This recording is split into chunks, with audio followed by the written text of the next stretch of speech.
Espace TV, les grandes gueules, tout sur les dessus de l'actu.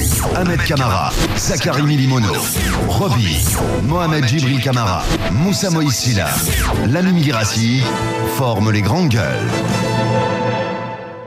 Bienvenue chez les GG en ce lundi matin. Merci de votre fidélité. On s'intéresse évidemment à l'actualité dans cette émission présidentielle 2015. Le candidat de l'UFR poursuit donc son offensive de charme en direction des populations de la Guinée profonde. Après la forêt, la Haute-Guinée, le Fouta, le porte-étendard donc de l'Union des forces républicaines, soutenu par une bordée de partis d'alliés, met le cap sur la côte guinéenne. Et quel est le constat sur le terrain? On en saura plus ce matin avec Baïdi Haribo. Il est député secrétaire exécutif donc de l'UFR. Plusieurs interpellations en Guinée-Bissau suite au saccage de la représentation diplomatique guinéenne dans ce pays. Au moins 7 Guinéens, dont des responsables de l'UFDG, sont donc aux arrêts depuis quelques jours. À l'origine donc un acte de coup de sang suite à l'assassinat d'un citoyen guinéen. Faut-il parler d'une action traduisant une situation de ras-le-bol ou d'une violence politique? Mokhtar Diallo, ressortissant guinéen vivant en Guinée-Bissau, si tout va bien. Vous allez la voir ce matin en direct chez les GG. Présidentielle guinéenne, on s'intéresse toujours là-dessus. L'Union européenne, comme à l'accoutumée, engagée auprès de la Guinée pour un scrutin apaisé, libre, transparent et équitable. Outre le fait de contribuer donc comme à chaque élection au budget de cette élection, l'UE apporte de l'expertise au processus électoral devant y conduire mieux. Elle a pris une part active aux négociations qui ont permis donc la signature le 20 août dernier d'une entente politique qui a ouvert donc la voie à la tenue de cette présidentielle. Quel regard porte l'Union européenne sur cette élection? Pour quoi se traduit donc sa participation? Entre autres, des questions posées ce matin chez les GG. Nous aurons pas plus avec l'ambassadeur qui sera notre invité ce matin chez les GG. Bonjour Moussa Moïse Silla. Bonjour. Bonjour à vous, Madame Yoruba. Bonjour, Lamine. Bonjour, Roby. Bonjour. Abaka Diallo, bonjour. Bonjour, Lamine. Bonjour à tous. Bonjour, mon cher Djibril. Bonjour, Lamine. Voilà, bienvenue. On s'intéresse à l'actualité, évidemment, dans cette émission. Vous parlez du gouverneur de la ville de Conakry, mon cher ami, Soriba Sorel. Absolument. Soriba Sorel qui montre preuve d'un zèle de trop, d'un zèle des missionnaires. Et en cette période électorale, il a fait arrêter un chef de quartier, celui du quartier Simbaya Garay, en la personne de M. Alkali Bangoa alias Sokra. Il l'a fait arrêter. Non seulement il l'a fait arrêter, mais en plus il l'a dégommé de ses fonctions donc de chef de quartier. Et pourquoi? Pour un motif totalement farfelu. Je vais vous raconter parce que ça tient sur du rien. Comment comprendre que le gouverneur de Conakry puisse faire arrêter et dégommer un chef de quartier pour la simple raison que dans son quartier, un citoyen, on s'est attaqué, on va dire comme ça dans un premier temps, on s'est attaqué à une affiche du président Alpha Condé. Ouais. Vous remarquerez que toute la ville de Conakry est en jaune, tous les panneaux sont occupés par le président sortant, le président Alpha Condé. Donc dans le quartier Simbaya Garay, selon nos informations, c'est un déséquilibré mental qui est allé s'en prendre à une affiche du président Alpha Condé, sans vérifier. Lorsque l'information lui a été rapportée à monsieur le gouverneur, sans vérifier, il fait arrêter et le déséquilibré et le chef de quartier. Par la suite, il a fait libérer le chef de quartier après vérification, après qu'il s'est rendu compte que le chef de quartier n'y avait rien à voir. Ouais. Mais la question est qu'il n'est pas revenu sur sa décision de dégommer ce chef de quartier. Je pense que c'est vrai qu'il a un poste aujourd'hui où il a été mis par le président Alpha Condé. Il est gouverneur donc grâce au professeur Alpha Condé, mais on ne demande pas à Soriba Sorel de faire montre d'autant de zèle, donc de tomber à bras raccourcis sur les chefs de quartier. Vous vous rappelez toute la panoplie des chefs de quartier qu'il a déjà enlevé, qu'il a déjà dégommé pour un oui ou pour un non. Et vous vous rappelez aussi tous les administrateurs de marché qu'il a enlevé pour un oui ou pour un non. Je pense que c'est trop. Le gouverneur Soriba Sorel doit mettre de l'eau dans son vin. Ce n'est pas comme ça qu'on peut apporter du soutien à son candidat. Plutôt, c'est une maladresse. Ouais. Allez, qu'en pensez-vous? Vous avez eu Soriba Sorel ou pas du tout à Bakadalo? Je pense qu'il faut l'avoir aussi pour avoir un peu sa version de fait, c'est important. Non, mais de toutes les façons, je suis encore piqué au vice ce matin parce que parler du gouverneur Sorel, on parle jamais en positif. En tout cas, je n'ai jamais vu. Et il n'a qu'à se multiplier par 1000, aller s'installer auprès de toutes les affiches. Facile. Non mais attendez. Non mais c'est facile. Non mais mais arrêtez. Facile comment? Les grandes Facile dans gueules. ce sens que tout simplement, vous n'avez pas pris, Non, je veux mais dire, la version ça du ne gouverneur, m'étonne c'est pas. important. Ça ne m'étonne pas. Écoutez, ça ne Je ne m'étonne suis pas pas. en C'est train, une réalité. La logique Non, dans cette écoute, émission, il faut prendre les deux parties, c'est très important. Je suis désolé. Non, je suis désolé. Non, Je suis attendez. désolé. C'est facile de Attendez. dire comme ça que le gouverneur a fait ci, Et il a fait ça. attendez, Mais c'est si de l'autre une côté vous réa- n'écoutez pas, attendez, c'est une- laisse-moi placer ça s'il te Non, plaît. On n'est pas en train de se disputer. Je pense que c'est important de l'appeler. Au moins, si vous raccrochonnez à dire, je n'ai rien à vous dire, au moins là, peut-être qu'on peut l'enfoncer. Tu vois ce que je veux dire? Mais à dire comme ça, oui, il a fait ci, il a fait ça, c'est trop facile. C'est trop facile. Je suis Je désolé. peux continuer? Tu peux continuer, C'est une évidemment. réalité. Et ça ne m'étonne pas du tout. Comment tu dis D'accord? ça, c'est une réalité? Attendez, Bah, mais vas-y. ce n'est pas au rôle du gouverneur Les grandes de gueules. Conakry de mettre au banc un chef de quartier pour motif qu'on a sali des affiches. Ah, mon Dieu, de quoi je me mêle? Mais ce ne sont que des photos. Et ce sont des photos de campagne. On n'a jamais mis. Il Oh, s'enfonce. mais arrêtez. On a... Mais oui, mais non, arrêtez. mais attendez. Mais soit je pars jusqu'au bout de ma logique ou je me tape pour une fois. Mais ce qu'il faut dire, c'est qu'il faut arrêter ce genre de trucs. Ce sont ces genres de trucs qui amènent évidemment des esprits de violence dans le quartier. On ne peut pas arrêter un déséquilibré mental, dégommer un chef de quartier pour motif qu'on a sali une affiche. Et qui plus est, c'est l'affiche du président de la République. Moi, je vais lui donner l'exemple de plusieurs affiches ici qu'on a sali. Il n'a pas sévi dans ces cas-là. Ça, c'est un exemple. Quand il y en a des milliers comme ça. Par jour, il y a des affiches qui sont salies. Ce sont des actes. Non, je ne m'enfonce pas là. C'est vous qui vous Les enfoncez. grandes gueules. Parce que vous défendez l'indéfendable. Je vais vous dire que c'est un fait avéré. Ce qu'Abaka est en train de dire, Non, mais c'est un fait avéré. je pense que- Et non, les témoignages je sont pense clairs que- là-dessus. Je pense que, Venant du gouverneur, je pense ça ne que m'étonne pas. Lamine, c'est mal connaître le gouverneur Soriba Sorel. Moi, c'est pas du tout un acharnement Non, contre sa Abaka, personne. c'est Non, pas- mais- c'est pas mais- dire mal Mais connaître écoutez, ou moi, pas. j'ai parlé avec le fils du chef du quartier. J'ai parlé avec certains habitants de Simbaya Garay. C'est un fait qui est avéré. Là, sur place même, ce que je peux vous dire, les esprits, les nerfs sont à fleur de peau parce que c'est un cas d'injustice assez flagrant. Je pense que c'est pas comme ça qu'on gouverne. C'est vrai que moi, dans des situations données, c'est vrai que il était important d'aller vers le gouverneur, mais c'est un acte qui est avéré. Je peux me limiter à cela. Vous pouvez aller à Simbaya Garay et vérifier. C'est comme ça que les choses se sont passées. Bien. Écoutez, Nous sommes une équipe, allez-y. Si le gouverneur a fait peut-être preuve d'un excès de zèle ou d'un trop de zèle dans cette affaire, il faut reconnaître une chose que Abouaka lui aussi a fait preuve d'un empressement. Vous l'avez dit, c'est une situation qui engage deux parties. La démarche aurait été d'écouter aussi le gouverneur de la ville de Conakry pour savoir quelle est sa version des faits, parce que vous allez l'écouter, il va vous donner certainement sa version des faits et à travers les deux versions des faits, vous allez en tirer une conclusion. Pourquoi il a fait Mais pour libérer le chef non, des quartiers? Pour le moment, on va s'en tenir à ce que tu as dit. Je pense qu'on ne peut pas arrêter une personne de cette façon-là. Il y a Les quand grandes même gueules. un fait. C'est que le gouverneur a dégommé le chef de quartier. Est-ce qu'il avait raison de le faire? Non, mais tu peux plus parler à l'affirmatif. Non, Ton mais- introduction t'interdit de parler à l'affirmatif. Non, attention. Non, mais c'est clair. J'ai rappelé un principe dans cette émission, c'est le principe de la partialité et ce principe de la neutralité. Ah ben. Ce principe voudrait effectivement que l'on s'enquiert de la situation au niveau des deux parties. Ça n'a pas été fait, nous le déplorons. Lamine, vous l'avez bien fait de le souligner. Mais cela n'empêche pas qu'on s'en tienne à ce qui nous a été décliné dans cette émission. Le gouverneur, si c'est comme ça, il a agi. En attendant d'avoir peut-être sa version des faits, Les grandes il n'a gueules. pas bien réagi. Je Voilà. pense qu'il faut revoir cette situation. Voilà, on va continuer. Mon cher ami Moussa Moïse, vous vous intéressez au goudron, hein, c'est important. Moussa, comme par magie, on a maintes fois dénoncé dans cette émission l'état de nos routes.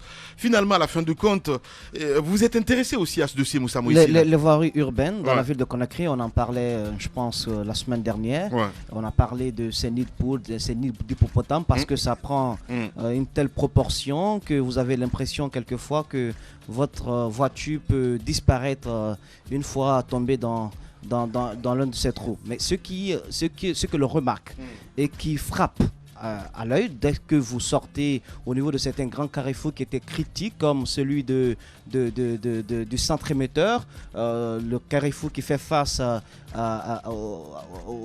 au luxueux palais Plaza Diamant, mais également au niveau de Bambeto, au rond-point de Bambeto. Là également, il y avait un énorme trou. On a remarqué que à l'annonce de l'arrivée de ces 18 chefs d'État, quoi qu'ils ne soient pas tous là, il y a des travaux qui ont été tout de suite diligentés sur place. On a vu des entreprises travailler. Moi, ça m'a d'abord intrigué.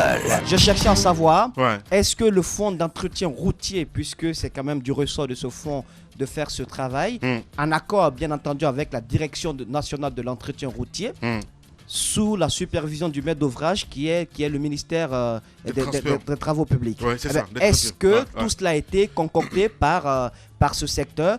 Eh bien, ça m'a amené donc à comprendre que ceux qui ont travaillé sur place, ce ne sont pas forcément les personnes qui devraient le faire, c'est-à-dire le ministère en accord avec les différentes directions dont je vais parler, mais c'est plutôt une entreprise sur place qui s'est permise de mettre les fonds qu'il faut avec les moyens qu'il faut pour faire le travail. Je vais parler de Guico Press. Ça m'amène à faire deux remarques. Non, écoutez, ça m'amène à faire deux remarques. C'est trop facile. Non, c'est pas trop facile. Je ne fais qu'un constat. Le constat, c'est que sur place, vous pouvez constater ces machines, vous pouvez constater ces personnes, ces ouvriers qui travaillent, alors que nous avons là un secteur bien organisé, une direction qui travaille et qui a des fonds disponibles pour faire ce genre de travail. Ça, c'est la première. La deuxième remarque, c'est que cela se fait à chaque fois. Moussa, je vais juste poser une question. Je veux comprendre. Comme par magie, Guico Press s'est levé un beau jour à dire parce que je suis le père Teresa de Guinée, je vais refaire la route ou je ne sais quoi exactement. J'aimerais vous dire une chose. Moi, je ne suis pas un démagogue. Vous savez, je vous le dis clairement, je ne suis pas un démagogue. Je dis tout cru ce que je pense. Bien. Ceux qui pointent souvent du doigt les démagogues ont eux-mêmes leur pouce à leur endroit. Je pense que quand vous pointez, faites attention parce que vous vous indexez soi-même. Alors, les démagogues se connaissent. Moi, je dis une chose. Si dans ce pays, en cette période de campagne, faire campagne signifie mettre des actions concrètes qui au bénéfice du peuple, au bénéfice des citoyens. Si c'est cela faire de la campagne, j'applaudis pour ces personnes, même si elles sont proches du chef de l'État. Vous comprenez? Guico Press prend ses moyens pour le faire. Je n'ai rien contre qu'il soit proche ou pas du chef de l'État. Ce que je constate, c'est que là, fait ça comment, Moussa? Je vais comprendre gratuitement. Oui, mais parce que je n'ai vu je n'ai pas, en tout cas au niveau des personnes auxquelles j'ai demandé quelques informations, ne m'ont pas certifié qu'il y a eu un contrat signé entre l'entreprise et le secteur des travaux publics. Donc, il en ressort que l'entreprise a décidé de faire œuvre utile. Alors, on ne peut pas quand même faire le reproche à une entreprise. Ah mais non, personne ne fait le reproche. Moi, je veux juste comprendre Moussa Moïsi là. Non, je ne pars pas sur ce terrain-là. Exactement. Vous me connaissez très bien. J'habite juste de comprendre. Comme par magie, je sais très bien l'approche aujourd'hui qu'a fait la personne Camara au président Condé. Exactement. Je peux comprendre dans ce sens-là. Mais comment est-ce qu'ils peuvent, je vais dire, Guico Press peut financer, je vais dire, ces routes-là gratuitement? C'est ce que j'arrive pas à comprendre. Est-ce que vous pouvez m'appeler KPC, s'il vous plaît, mon cher Idi? Autre remarque à faire. Quand l'annonce de l'arrivée du roi a été faite à Conakry, on a vu tout de suite qu'au niveau du fonds d'entretien routier, de la direction nationale de l'entretien routier, il y a eu un petit appel d'offres, entre guillemets, on va le dire comme ça. Des entreprises ont souscrit et ensuite le marché a été attribué à certaines entreprises. À l'époque, la plupart de ces entreprises, aucune d'entre elles, je peux le dire comme ça, n'a été dédommagée. Aucune entreprise. Alors que les travaux ont été faits, ils ont colmaté des brèches, ils ont arrangé l'itinéraire que devrait emprunter le roi et sa suite, mais rien n'a été payé à l'époque lorsque je menais l'enquête. Pour cette fois, je pense que le fonds d'entretien et la direction nationale de l'entretien, ils nous diront que le fonds, les caisses sont vides, il n'y a pas assez de moyens, mais en même temps, je me demande alors en quoi sert ce fonds, à quoi sert cette direction si on ne peut pas faire le peu de boulot. Et pourquoi est-ce qu'on attend à chaque fois à la dernière minute qu'il y ait une forte délégation qui visite Conakry pour pouvoir faire les travaux? Donc moi, ce que je dis ce matin, c'est que si Guico Press a pris l'initiative de le faire comme ça, sans contrat, sans demander quoi que ce soit à l'État, c'est fait œuvre utile, c'est à saluer, mais en même temps, cela n'enlève pas le droit au secteur des travaux publics de jouer son rôle. Voilà, c'est très important. On va essayer de joindre KPC pour nous dire un peu plus, comme par magie. Allez-y. De toutes les façons, je pense qu'il y a eu un débat là-dessus ici. L'entretien des routes est systématique. Bon, je suis bien gentil qu'il y ait des Samaritains dans ce pays, mais en attendant, ce que je voudrais dire, c'est qu'il faut amener les services compétents à prendre leurs responsabilités. Les routes Les se grandes dégradent, gueules. on laisse jusqu'à ce que ça devienne de gros crevasses, qu'on ne puisse plus y passer, qu'il y ait de longs bouchons, et après on essaye d'intervenir. On essaie d'intervenir comment? En y écrasant des cailloux, en mettant du béton à la place du goudron, ou parfois même en allant chercher de la boue du côté de Koya et venir remplir les crevasses. Je veux dire que c'est pas responsable. Il y a des taxes qui sont payées sur les routes. Il y a tout cet argent qui rentre dans l'achat des plaques et autres, des vignettes et tout ça. Tout ça, je pense que le fonds d'entretien routier a une marge sur tout ça. On ne peut pas me dire que ce fonds d'entretien routier a des caisses vides. Ce n'est pas possible. Parce que je ne vois pas, quand vous prenez la proportion de routes à entretenir en Guinée et la proportion des fonds qui sont encaissés au niveau de ces directions-là, c'est large, c'est énorme. Je pense que c'est un petit boulot, c'est un lopin de boulot auprès de tout l'argent que ces directions-là engrangent. Je pense qu'ils doivent prendre les responsabilités. C'est bien qu'il y ait des gentils, mais il faudrait que les responsables soient indexés et que ceux-ci-là puissent travailler normalement. Voilà, nous avons KPC en direct chez les GG. Bonjour KPC. Oui, bonjour. Bonjour, monsieur le PDG de Gigo Press. On a vu que Conakry a refait sa toilette. Elle a gommé, si on va dire comme ça, ses rides, en tout cas, à travers le bouchage des trous béants qu'on rencontrait ici et là, sur ses artères principales. Et qu'est-ce qui vous a motivé? Parce qu'on apprend que c'est Gigo Press qui a fait ce travail. Qu'est-ce qui vous a motivé à faire ce travail, monsieur Kerfala Personne Camara? Bon, je vous remercie. Vous savez, il est de coutume sur toutes les grandes entreprises d'apporter un soutien à la localité qui abrite soit leur base, soit leur siège. Donc, ça fait près de 10 ans que la base du groupe d'Hypopresse, notamment dans sa filiale de BTP, est installée à Dubreka, à Kagbele. Et il se trouve qu'à chaque année, la route quittant 36 vers Dubreka, et chaque fois après la saison de pluie, et donc cette route est gâtée. Donc aujourd'hui, ça a été peut-être une coïncidence à l'occasion du lancement du barrage de Kaleta. Ça a été peut-être une coïncidence que nous venions maintenant pour réparer cette route à partir de 36 à Dubreka, km 5. Monsieur KPC, nous sommes presque à la fin de la saison des pluies. Vous auriez pu commencer un peu tôt, dire que c'est une coïncidence. Je pense que c'est assez difficile à croire. Est-ce que vous n'avez pas voulu consolider votre place de choix auprès du chef de l'État en faisant œuvre utile, en bouchant ces trous pour que le chef de l'État reconnaisse quand même que l'entreprise citoyenne, c'est Gigo Press, parce qu'il a fait les travaux, elle a fait les travaux sans demander un rond. Les grandes gueules. Gigo Press n'est pas à sa première phase de travaux réalisés de façon gratuite. Et parmi les 12 millions ou 13 millions de Guinéens, chacun chercherait à être à côté du premier responsable du pays, car c'est l'incarnation de la divinité. Et donc moi, chaque fois que je pourrais faire quelque chose pour être plus proche du président de la République, je n'hésiterai pas un seul instant. Mais cette action-là qui a été faite par notre société, c'est une action qui n'est pas la première ni la deuxième. Elle fait partie de beaucoup d'autres choses qu'on a eu à faire. Donc moi, je pense qu'il fallait faire ces travaux de Kagbele et de Dubreka et également d'autres coins qu'on a eu à faire pour faciliter la circulation aux populations guinéennes. Donc si cela profite à la délégation qui sera aussi à Kagbele, je ne pourrais que remercier et féliciter mes travailleurs. Voilà, monsieur Kerfala Personne Camara, en direct ce matin chez les GG. Ça vous coûte combien tout cela, Kerfala Personne Camara? Une action de ce genre, on n'a pas besoin de l'évaluer. Et parce qu'on ne s'attend pas à ce qu'on soit récompensé, que ce soit direct ou indirect. Une question toute bête quand même, qui est passée inaperçue, on va revenir là-dessus, c'est cette histoire de coïncidence entre la fin de la saison de pluie et la visite des chefs d'État pour l'inauguration de Kaleta. Il est essentiel de comprendre comment se fait-il que Gigo Press, c'est maintenant, alors que cette route, elle est détruite depuis bien longtemps, que c'est maintenant qu'elle se décide concrètement à le faire. Peut-être que c'est maintenant que mes collaborateurs, puisque moi je n'étais même pas en Guinée, je suis arrivé seulement avant-hier, c'est maintenant que mes collaborateurs se sont rendus compte qu'il fallait qu'on le fasse, et que parce que ce ne serait pas quand même compréhensible qu'on soit l'une des plus grandes sociétés évoluant dans les TP, et qu'on soit juste à côté et que les délégations arrivent à passer là-bas quand on trouve l'état de la route comme ça. C'est ainsi que j'ai été appelé par eux pour me dire, attention PDG, on voudrait que vous nous donniez feu vert et pour qu'on intervienne sur ces affaires-là. Donc c'est ce qui s'est fait. Moi, je dis coïncidence sur moi parce que c'est pas moi qui ai pris tout de suite l'initiative de le faire. Ce sont mes collaborateurs qui ont pensé à le faire maintenant. Bien. Sinon, avant, la décision a été prise, mais le faire maintenant sont mes collaborateurs. Voilà. Vous n'allez pas contribuer par ces œuvres utiles à rendre assez paresseux le fonds d'entretien routier qui est là normalement pour le faire, le ministère aussi des Travaux publics, puisqu'il bénéficie quand même des fonds pour faire ce genre de travail. Vous savez, je voudrais que vous vous approchiez davantage du ministère des Travaux publics et notamment du fonds d'entretien routier.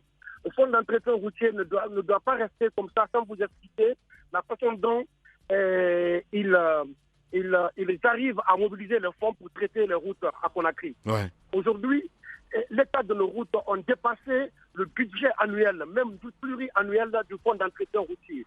C'est ce qu'ils n'arrivent pas à expliquer à la presse. Aujourd'hui, toutes les routes de Conakry ou de la Guinée doivent être construites. Ouais. Vous savez, il y a la construction de la route, il y a l'entretien de la route. L'état de nos routes aujourd'hui ont dépassé le niveau d'entretien. Il faut les construire. Et pour les construire, il faut les gros moyens. Et aujourd'hui, nous sommes en train d'œuvrer à passer le contrat en mode de PPP, c'est-à-dire partenariat public-privé. Ouais. L'État nous donne des travaux, nous on va chercher des fonds. C'est à l'État maintenant de rembourser ces travaux sur 10 ans, 15 ans, 20 ans ou 25 ans. Mais la décision encore reste à prendre au plus haut niveau de l'État. Mais je vous prie d'approcher le fonds d'entretien routier pour qu'ils vous expliquent un peu les problèmes auxquels ils sont confrontés. Ils n'ont pas les moyens d'entretenir ces routes, car les routes là ont dépassé le niveau d'entretien. Il faut les refaire complètement et ça fait beaucoup d'argent. Voilà, KPC en direct ce matin sur le GG. Merci beaucoup et félicitations en tout cas pour cette œuvre-là. Merci beaucoup KPC. Merci. Au revoir. Les grandes gueules. Tout sur les dessous de l'actu. Ici, l'actu rime avec liberté de ton sur Radio Espace.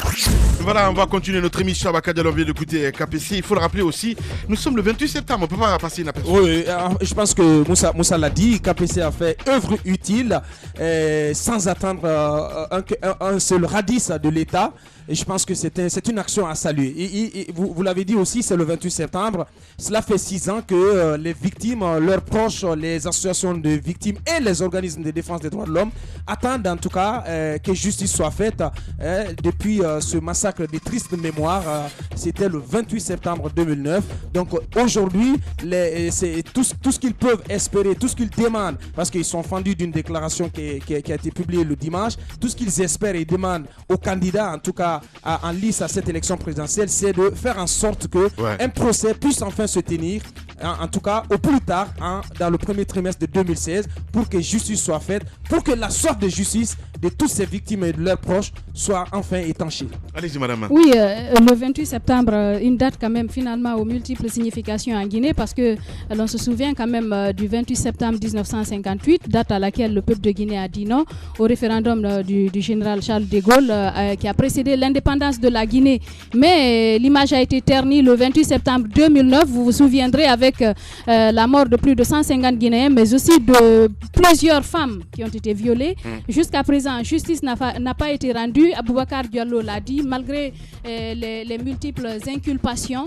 Et les organisations de défense des droits de l'homme clament haut et fort, et à chaque fois, parce que c'est ce qu'elles peuvent faire, rappeler aux autorités, parce que c'est à l'État de faire en sorte que justice soit rendue, de bousculer, de faire en sorte que les enquêtes soient menées et qu'elles aboutissent. La justice est là pour ça. Je pense qu'il faut que ça se fasse. Ça fait quand même 6 ans qu'il y a eu ces événements-là. Même si on veut essayer de rétablir un peu cette date à travers d'autres événements, notamment le vote des législatives en 2013, notamment l'inauguration de Kaleta. Mais je pense que c'est bien que justice soit rendue, parce que vous savez qu'il y a eu également des disparus. Ces personnes qui ont perdu leurs parents ne pourront jamais faire le deuil tant qu'on ne saura pas réellement ce qui s'est passé. Je pense qu'il faut que justice soit rendue à la mémoire de toutes ces victimes-là. Voilà, on marque une pause et on revient dans un instant.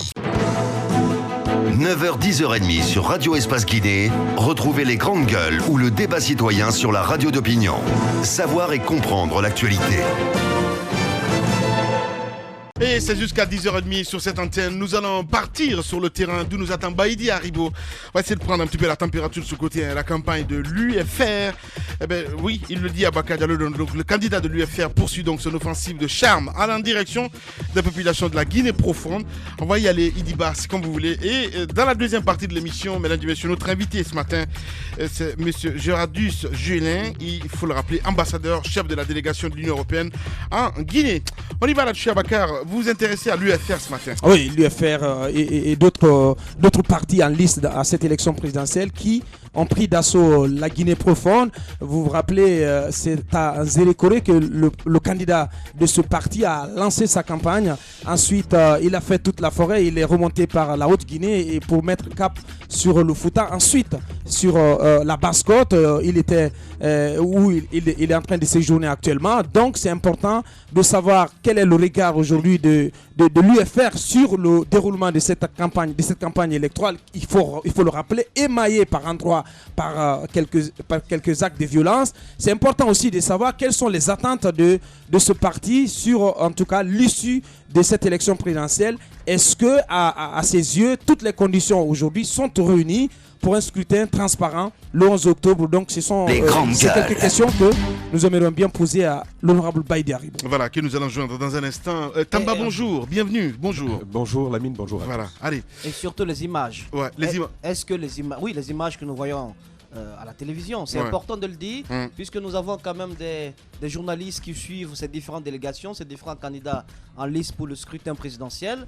On a appris que du côté de la Moyenne Guinée, notamment à l'Abbé, et le candidat de l'UFR n'aurait pas été assez satisfait de l'accueil et aussi du message qui lui a été donné par une association de religieux. Voilà, on lui aurait dit clairement que voilà, c'est bien beau qu'il soit venu, ils n'ont rien contre sa personne, mais le choix a déjà été fait de ce côté et qu'ils auraient aimé que Sidi Touré travaille auprès de leur fils, donc de LH Selou Dalen Diallo. J'aimerais qu'on confirme ou pas cela afin que je puisse m'exprimer amplement là-dessus. Voilà, Tamba, nous avons en direct Monsieur Baïdi Haribo. Les grandes gueules.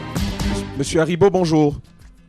Oui, bonjour. Oui, à quelques pas de la présidentielle du 11 octobre prochain, l'UFR continue son périple à l'intérieur du pays. Pour commencer, dites-nous dans quel état d'esprit se trouve l'UFR et son président ce matin?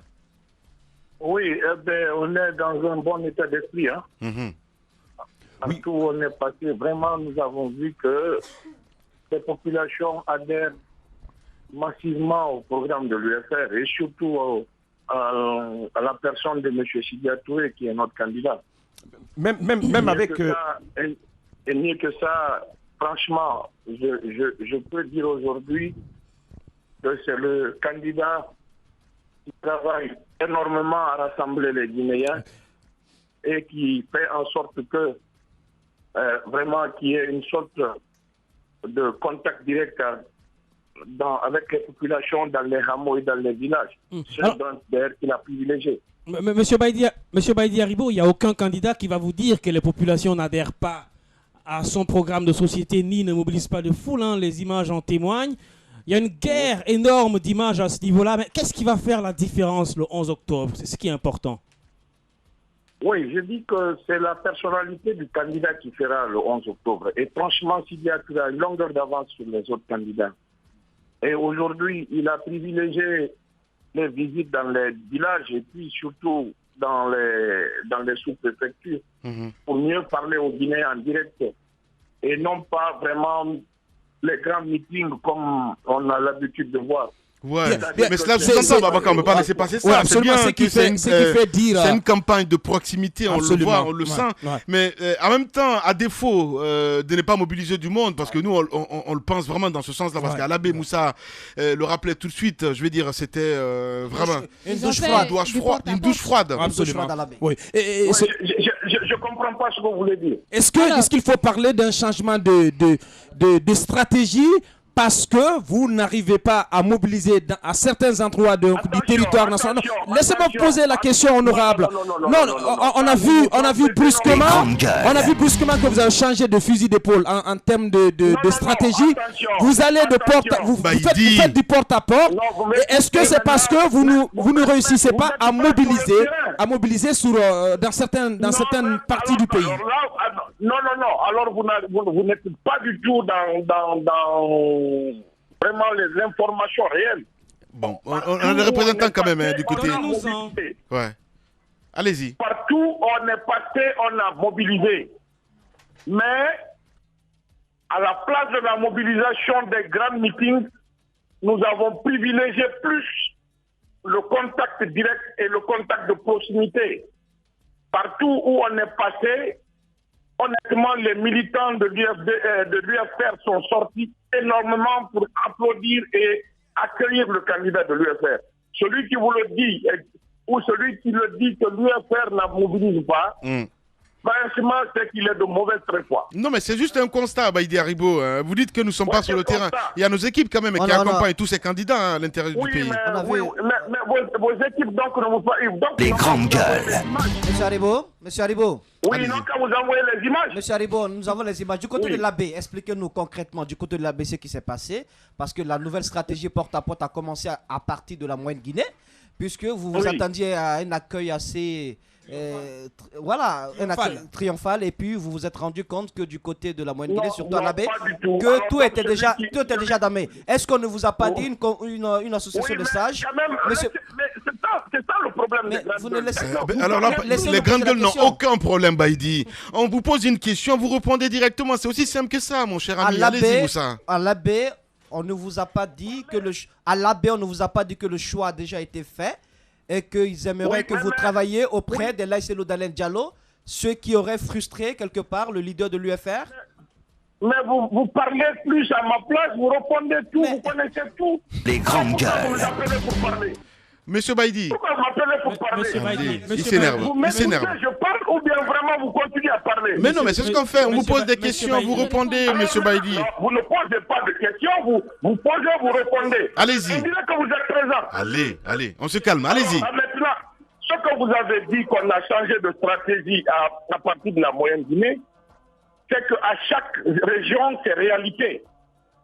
En Moyenne Guinée, nous n'avons pas changé de stratégie de mobilisation. Nous avons allié mobilisation et contact direct. À l'AB, on n'avait pas prévu de meeting. On avait prévu la visite auprès des grands électeurs. Et c'est dans ce sens-là que nous avons fait le tour de la ville et le tour de certains districts proches de l'AB. Donc vraiment, celui qui vous a dit que nous avons changé de stratégie parce qu'on ne mobilise pas à Moyenne-Guinée, franchement, il est à côté de la plaque. Vous avez dit un mot qui nous intéresse particulièrement dans cette émission. Lorsque vous parlez de grands électeurs du côté de l'AB, qui sont ces grands électeurs? C'est un nouveau concept, non, en Guinée? Oui, mais parce que nous analysons avant de travailler. On a une stratégie, on a un projet de stratégie, et puis nous travaillons en fonction de ça. Voilà. Moi, je suis le directeur adjoint de campagne. Ouais. C'est moi qui suis aux côtés du président Tidia. Et pendant que le directoire est à Conakry, nous travaillons en synergie à chaque fois que nous entamons une étape. Voilà. Alors donc aujourd'hui, nous sommes arrivés en Moyenne-Guinée. C'est à l'AB, on n'a pas fait de meeting. Ok. Et on a visité les grands électeurs. Ça, c'était... Mais partout, sur la route de l'AB à Dalaba, à Pita et autres, mais tout le monde sait que l'UFR a fait des meetings. Voilà. Et à Mamou, nous avons clôturé à 21h, Alors, en plein centre-ville, avec un grand meeting. Ça, c'était prévu de ne pas faire de meeting à l'AB. Si on vous comprend ce matin. C'est un peu ça, hein? Tout à fait, oui. Voilà. Monsieur Baïdi Haribo, en tout cas, grand merci et bon courage, champion, du côté de... voilà. Merci beaucoup. Au revoir. Ah, il est à Kaloum. Voilà. Allez.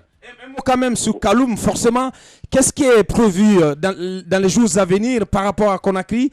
Est-ce que vous allez reproduire le schéma de 2013 à Kaloum?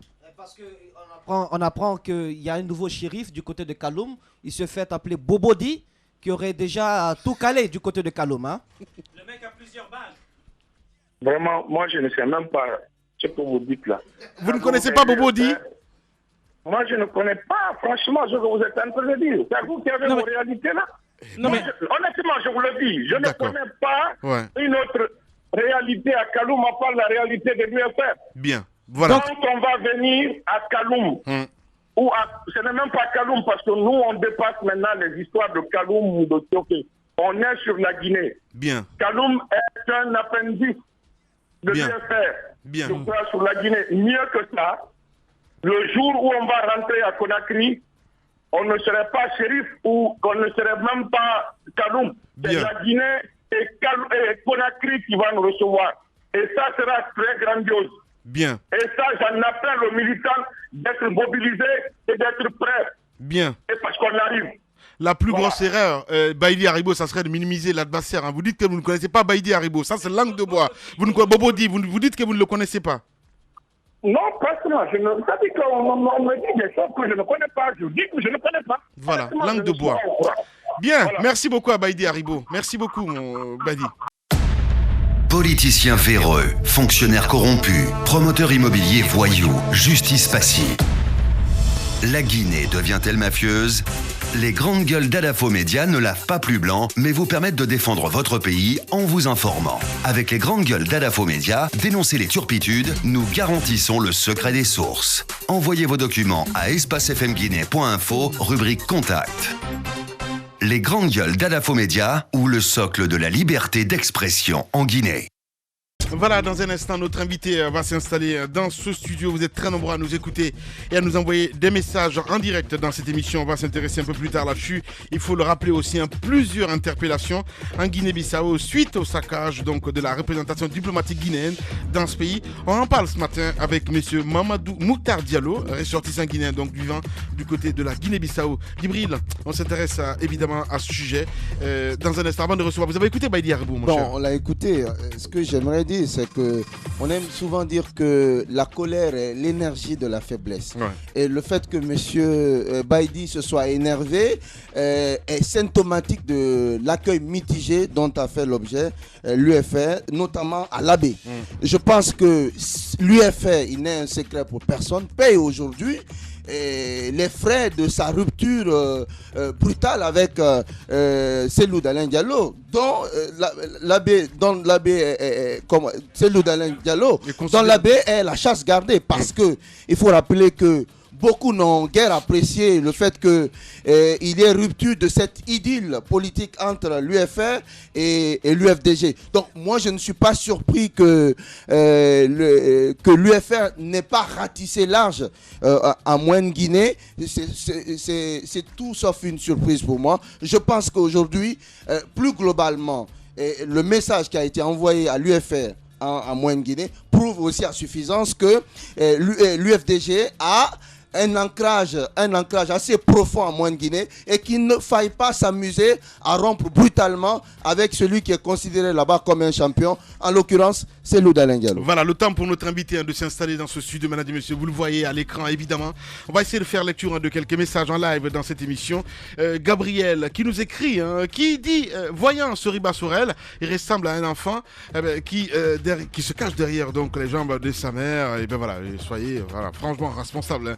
Ce autre message qui nous dit bonjour, c'est moi Moussa Sissé depuis Cancan. Soriba prolonge donc la démagogie du régime. Et ce autre message qui nous envoie donc cet autre auditeur, c'est Oumar Adolphe depuis Dar es Salaam. Je pense que le peuple devient mendiant des gouvernants pour la distribution des deniers publics. Balde Ousmane qui dit je veux demander à mon artiste. Ok, ça c'est un message qui est venu et voilà, il n'y a pas de souci. Donc on s'intéresse à notre invité ce matin, mon cher Djibril Tamba, voilà, qui s'installe dans ce studio. Mais d'abord c'est Alimou que nous allons interroger, monsieur Ali Mousso, il faut le rappeler, chargé de communication du côté de la délégation de l'Union Européenne avec nous dans ce studio. Bonjour Alimou et bienvenue chez les GG. Bienvenue chez toi, hein. Voilà, finalement, à la fin du compte. On active le micro, Djibril, s'il te plaît. Voilà. Allez. Alors, voilà, ça va mieux. Je reprends un problème technique. Bonjour Lamine, bonjour à tous les auditeurs, bonjour chers journalistes, chers amis, chers anciens collègues. Merci beaucoup. On s'intéresse à toi, hein, mon cher ami, dans ce studio, parce que c'est important de se comprendre un petit peu l'Union Européenne. Qu'est-ce que c'est ?